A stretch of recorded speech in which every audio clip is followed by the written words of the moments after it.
Good morning po sa ating lahat mga kababayan. Yes, napakaganda ng ating morning ngayon dahil ay magbisi-bisihan kami sa preparation para sa Thanksgiving sa Bahay Kubo ni Tatay Roni. Kaya ngayon, pumunta ako dito isa sa mga anak ni Tatay Roni mga kababayan kasi magpatulong tayo no sa paggawa ng tulda lang. Baka sakaling maabutan tayo ng ulan no at para meron silang magtambayan dahil hindi natin alam kung marami sila, kung kukunti sila. Mas maganda na handa tayo sa lahat ng bagay just in case na maraming dadalo mga kabayan ay nakalatag na, nakahanda na, baka ulanin tayo at meron silang papahingahan. At syempre gagawa tayo ng extension or ibang table po mga kabayan para meron tayong paglalapagan ng ating mga nilutong ulam para sa kanila. Simpleng handaan, simpleng salo-salo, simpleng masaya na momento para sa pamilya. Kaya tara mga kabayan, puntahan natin ngayon ang dalawang anak dito ni Tatay Roni.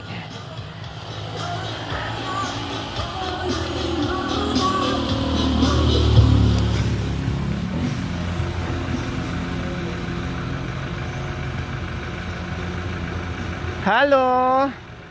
Good morning! Good morning! Hi! Ay, very good naman. Ang ganda-ganda ng tawa naman na yan. Nasaan si Binbin and Marwin? Nandun po sa lote namin. Sa Saan? kabilang bundok po. Saan kabilang bundok? Pagbaba mo po dyan, yung dun sa Pasbol po, pagbaba mo po dun, yung kabilang bundok po dun na matatanaw. Ha, wala pala sila. Ibig sabihin, bukod dito sa taniman nyo, meron pa doon. Yung talagang lote po namin. Anong ginagawa nila doon? Yung mga saging po kasi namin doon, halos may bunga na po. So, nililinis po nila. So may mga pananim na doon. And then, yung dalawang magkakapatid nagtutulungan para malinis at nagtatanim na din. Mga anong oras sila umalis? Kanina po pong alas 7 po na umaga. Alas 7 ng umaga. Then, anong oras sila makakauwi kaya? Mga 5 po ng hapon. Gabi na din. Hindi namin naabutan ang sipag talaga mga kabayan. Kaya matutuwa ka. Napakabait lahat ng mga anak ni Tatay Roni mga kabayan. Lahat na nakausap ko napakabait, napakasipag, malumanay magsalita, no? At alam mo yun, yung tipong hindi sila nag-after sa mga magulang na although napanood nila sa video mga kabayan, sobrang happy nila na nakita nila mga kabayan na natulungan natin yung tatay nila, no? Bagos nahiya pa nga sila mga kabayan kasi syempre naintindihan din natin ang asawa. Anong pangalan mga be? Shirley Ann po. Naintindihan natin, no, sila Binbin, asawa ni na mister ni Shirley po mga kabayan, na kahit pa paano nakita na sa YouTube at hindi nila agad-agad pinuntahan. Si Marvin pumunta isang beses po mga kabayan pero hindi pa nag-start na gawin natin yung bahay ni Tatay Roni. After nun, hindi na naulit mga kabayan. Kasi parang nahiya din sila, no? Kasi si Marvin dati bumibisita doon, nagdadala ng bigas, tama, Shirley. So, dinadala niya yung tatay niya kahit paminsan-minsan, pero at least nandoon pa rin yung pag-alala sa magulang na pinupuntahan paminsan-minsan. Kasi ano bang hanap buhay din nila ni Binbin at saka ni Marvin, ni Shirley. Siyempre, hirap din po. Kumbaga, nasa kabundukan din yung hanap buhay nila. Pero ganun pa man, ay nagbibigay sila doon sa tatay na hinahatiran kahit paminsan-minsan. Yun nga lang, hindi nagkaroon ng pagkakataon na makilala or mabisita ni Binbin mismo na asawa ni Shirley, si Tatay Roni mga kabayan. Kasi parang may tampo kumbaga, no, na hindi kilala, no, hindi kilala si Binbin ng kanyang tatay. Kasi 3 years old siyang iniwan doon sa lolo or lola, no, yung lolo at lola na nagpalaki kasi nga nag-umpisa na yung mga kabay na yung mag-asawa si Tatay Roni and Nanay Terry na may depressed na, nag-umpisa na. So kahit nga si Nanay Terry mga kabayan, pagtanungin ng mga anak nila, wala na akong anak, namatay na ang mga anak ko, no? Hindi ko kay kilala, hindi ko kay kaano-ano, namatay na ang mga anak ko. Kahit yung mister ko namatay na in everything. So, syempre, bilang isang anak ay masakit yun na nandyan ka na sa harapan mo ng nanay mo pero dinideny ka or pero sinasabi pinipilit na hindi ka kilala. Kasi nga po, sabi ko nga rin sa mga anak nila na intindihin nyo yung nanay nyo, yung tatay nyo. Hindi naman nila masasabi yan kung nasa tamang pag-iisip sila. Kung normal yung kanilang pag-iisip. Hindi, minsan hindi sasabihin ng nanay yan kung normal yung pag-iisip ng nanay. Kaya intindihin nyo na lang. So naunawaan naman ng mga anak yung mga kabayan, no? Yung sitwasyon ng kanilang tatay at nanay. So ngayon, kasi wala pala sila mga kabayan, may gagawin sana kami, Ate Shirley, no? Pero hindi bali. So subukan namin suungin, no, nasa kabilang bundok. So ang gagawin namin, Ate Shirley, is bababa kami dyan. Pagbaba namin, ilang bundok ang aakyatin namin bago namin marating yung taniman ng mister mo, Ate Shirley. Pagbaba nyo po dyan, iwan nyo po yung sasakyan. Baba po kayo. Makakapasok yung sasakyan? Hindi po. Iwan nyo lang po dyan sa baba. May kakilala naman po na pinag-iiwanan po namin ng sasakyan dun. Makakapasok ito? Sa kasada lang. Sa kasada. Tapos, pagbaba Bababa po namin, kayo sa ilog. Tatalon. May ilog ang dadaanan namin. Opo. Tatawid kami. Oo, tatawid po kayo ng ilog. Tapos akyat po ulit kayo. Doon na po yung sa amin. Sigurado na nandoon sila. Nandun po sila. Paano kung sabi mo nandoon yun pala nasa Amerika? Anong gagawin namin? Hindi po. Andun po talaga. Nandoon sila. Kasama na rin po kasi yung pagpupuso po nila ngayon. Paano kung namuso sila sa malayo? Maano namin? Yung po pagtanghalian doon na po yun. Kasi papahinga na po yun. Ganyang oras nagpapahinga na po doon sa kubo namin doon. May kubo din doon. Okay. Tour muna tayo. So dito po, mga kababayan, so dito po nakatira yung dalawang anak ni Tatay Ronnie. Ayan, mauna kayo dito, be. No, iikot lang ako sa bahay mo, ha? Sige po. So ito po, dito po sila naninirahan sa bahay ni Tatay Ronnie. Simpleng pamumuhay. So dito po nakatira ang dalawang anak ni Tatay Ronnie po, mga kabayan. Simple na napakaganda, native po, mga kabayan. Nakita nyo naman. O, di ba? Gusto ko ganitong kubo po, mga kabayan. Promise. Ito yung mga gusto kong kubo, tirahan, no? Na simple lang siya, mga kabayan. Katulad nito, tag-araw, mga kabayan, malamig, hindi ka pagpawisan kahit tumambay ka dyan sa loob ng bahay, no, magpahinga ka sa loob ng bahay, ay napakaganda, mga kabayan. Syempre, relate ako dyan kasi dito ako sa ganitong bahay ako pinanganak, lumaki, no, at mulat ako sa ganitong tirahan po, mga kabayan. Kaya hindi na panibago sa akin at gusto kong balikan yung mga dati kong nagagawa, mga kabayan, no? Nung ako ay grade school. Kasi sa bundok ako nag-grade school, mga kabayan. O di ba? Napakasarap na tirahan dito, mga kabayan, na ganitong bahay lang. So syempre, no, sabi ko nga, napakasipag ng mga anak ni Tatay Ronnie, lahat naman sila nagpupursige para sa pamilya nila. Ngayon, hindi natin naabutan, ha?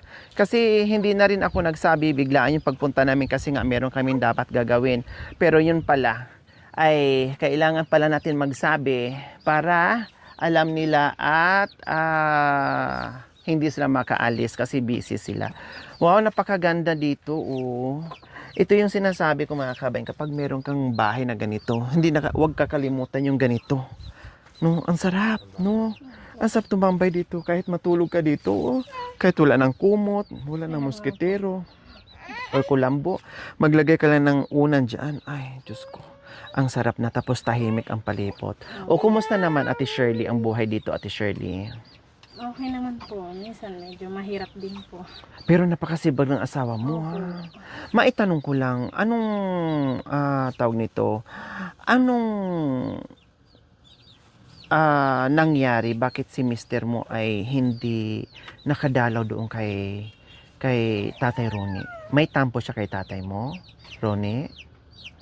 Sa pagkakaalam ko lang po sa mga sinasabi niya, hindi po siya nagtatampo kay tatay. Hindi siya nagtatampo. Po, kasi ang ano po niya dun sa mga pamangkin po ng tatay. Ni Tatay Ronnie. Opo. O ano, bakit ano naging?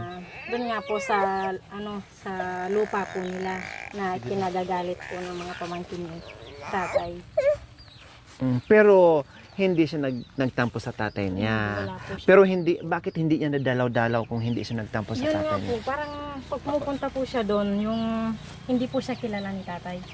Yun lang. Yun lang Opo. ang nababanggit niya sa'yo na kapag pumupunta siya kay Tatay Ronnie, parang hindi siya kilala. Opo, hindi po Parang siya nasasaktan siya, parang Ganun ganon. po. Pero wala siyang tampo. Wala naman po. Okay. Kasi si Marvin, di ba nagpupunta doon at naghahatid ng pagkain Opo, or bigas. siya lang po. Pero hindi talaga siya ni minsan na sumasama doon kay Marvin para tingnan din yung tatay niya. Nung nagstay po kami sa Diaros, pag minsan po magkasama po silang pumupunta doon kay tatay. Magkakasama sila. Itong huli-huli na lang ay hindi na dahil hindi nga kilala ni Tatay Ronnie si Mr. Mo, si Kuya Binbin. Kaya parang Wala sa kanya. parang feeling niya na hindi siya anak, parang ganon kasi hindi nga siya kilala. Oh, so yun pala ang dahilan po mga kabayan. Kasi si Marvin okay naman, no? Although nakalimutan ni Tatay Ronnie yung pangalan ni Marvin, ang sinasabi niya Justin, no? Opo. Justin ang sinasabi niya, or yun ang sinasabi niya no? Johnson? O minsan Johnson, Justin, pero si si Kuya Marvin, no? So and then yung nanay naman niya ay nakikita naman ni Kuya Binbin, yung nanay niya, Nakita mo na rin po nakikita. yun. Opo, nakita So na po natin. kilala naman si Kuya Binbin. Hindi rin. Hindi rin. Ano din sinasabi ng nanay niya? Sabi po niya, pamangkin daw po niya, ganun. Sabi ni Nanay Terry. Opo. Na, Pero ikaw nakita mo si Nanay Terry. opo, Anong sabi sa'yo? nakakwentuhan ko na po siya. nun. Pinakilala ka niya. Opo. Oh. Nung mga yung mga kamag-anak po nila sa housing, sinasabi po kay Nanay Terry na, ayan yung manugang mo, asawa ni Binbin. Sabi niya. Pero hindi na po niya talaga kilala. Sabi po niya, pamangkin daw po niya, ganun. Pamangkin niya. Kahit si Kuya Opo. Binbin, Opo. sinasabihan pamangkin niya. Opo. Pero ikaw, first time mo rin makita si Tatay Opo. Ronnie. First time ko lang po nung kasama Noon niya. nandito. Opo. Grabe mga kabayan, no. Sabi nga ni Kuya Binbin, naiyak nga siya. Naiyak siya doon sa Opo. Kasi nung kasal niyo daw, wala daw siyang nanay, walang tatay, Kaya walang po. tumayo kay Kuya Binbin ng tatay, nanay, sa side lang niya ang nandyan. Kaya hindi talaga niya napigilan. And then, buti lang kamo mga kabayan na kahit paano ay nahanap natin sila at nakita niya, first time din na makita ni Ate Shirley yung biyanan niya na si Tatay Ronnie. Pero si Ate Terry nakita mo. Opo. Oh, Si nakita. tatay lang po. Si talaga. tatay lang ang First time hindi. lang po. Pero ganun pa man po mga kabayan, sabi ko nga, pinipilit ko silang hanapin kasi gusto ko talaga magkasama sila. Kaya sabi ko, punta kayo Kuya Ben, pumunta kayo Ate Shirley kasama ang mga anak kahit papaano magsalo-salo kayo na makita ni Tatay Ronnie and ni Nanay Terry na magbanding doon sa bahay kubo ni ni Tatay Ronnie. So anong klaseng magulang si Kuya Binbin dito sa pamilya sa inyo bilang isang asawa? Mabait. Mabait po siya.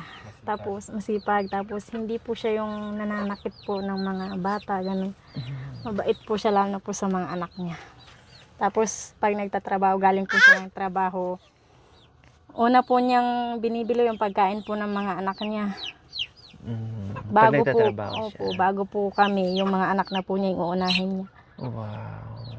Para din si Tatay Ronnie. Yan ang ugali na nakikita ko ni Tatay Ronnie, Ate Shirley. Kaya nga po. Napakabait na tatay, no? Kaya hindi ako nagtaka na or hindi ako napagod sa kahanap. Kasi mula sa panganay hanggang bunso, although yung bunso medyo ilap kasi naintindihan natin bata pa. Oo nga. Pero doon sa mga may nasa tamang edad na mula sa panganay, no, hanggang doon sa bunso ay napakabait ng mga anak. Kumbaga kung ano yung nakikita ko ni Tatay Ronnie na ugali, yun din yung nakikita kong ugali doon sa mga anak niya. Oh, 'di ba? O si Ate Shirley na nagsabi na napakasipag, no? At napaka-alalahanin at mabait sa mga bata, no? At talagang tinayuan yung pagiging tatay sa pamilya. So yun yung nakakatuwa doon mga kabay na kahit gaano kahirap yung buhay, no, na magsama sila ng magtulungan at sipag at tiyaga lang kumbaga para makakain ang pamilya. Dahil yun na naman talaga ang hanap buhay, no? Opo. Pagtatanim, tapos pamumuso and everything, yun lang. At Diyos ko mga kabayan, nakakatuwa pa kasi kahit papaano ay dito rin nakatira si Marvin. Kuya Marvin. O, di ba? Napakabait na kapatid dahil hindi nag-atubiling patirahin o pasampahin yung kapatid nila na nangungulila din ng pamilya mga kami. Kasi, kumbaga, feeling nila, ano sila wala ng mga magulang, wala ng tatay, wala ng nanay. Kasi nga, hindi nila naramdaman yung mga kababayan kahit buhay yung nanay at tatay nila. Kasi nga, nasa sitwasyon, nasa depression na sitwasyon po mga kabayan. Kaya hindi nila ramdam. Kaya narinig ko isa sa mga anak or sila na hindi nila naranasan yung may tatay at nanay na lumaki sila.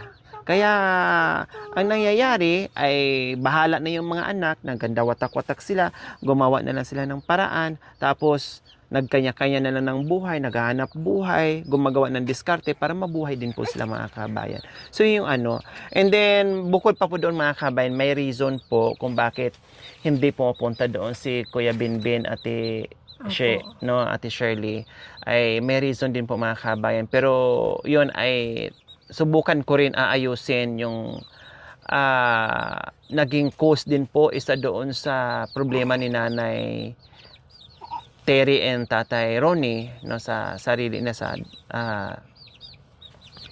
ay meron din akong aayusin para sa pamilya nila na kahit paano na magkaayos, maiwasan yung pananakot, yung mga ganyan, yung problema nila, no, ay titinan natin mga kabeng kung ano pang pwede nating magawa na maging okay sila, no, at wala na yung takutan, wala na yung inggitan, wala na yung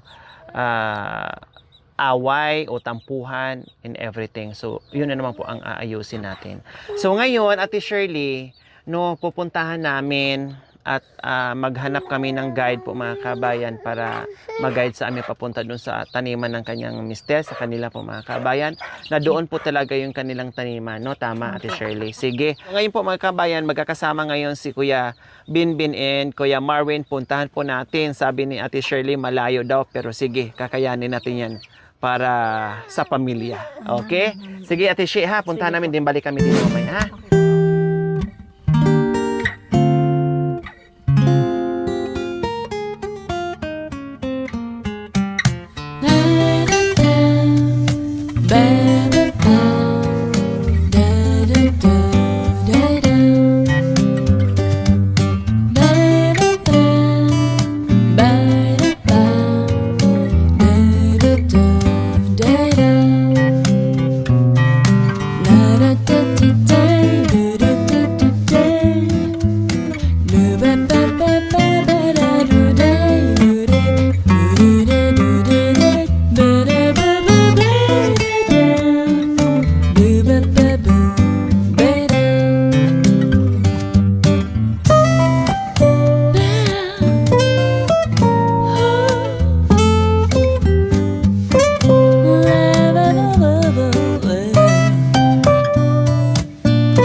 Pakialis mo yung yung makahiya.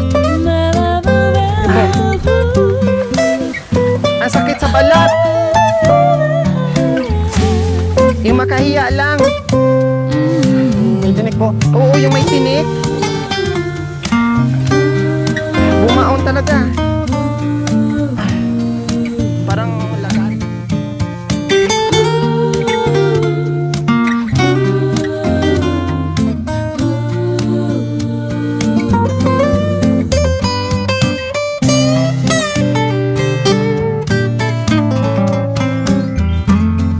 Thank you for watching. Don't forget to like, share, and subscribe.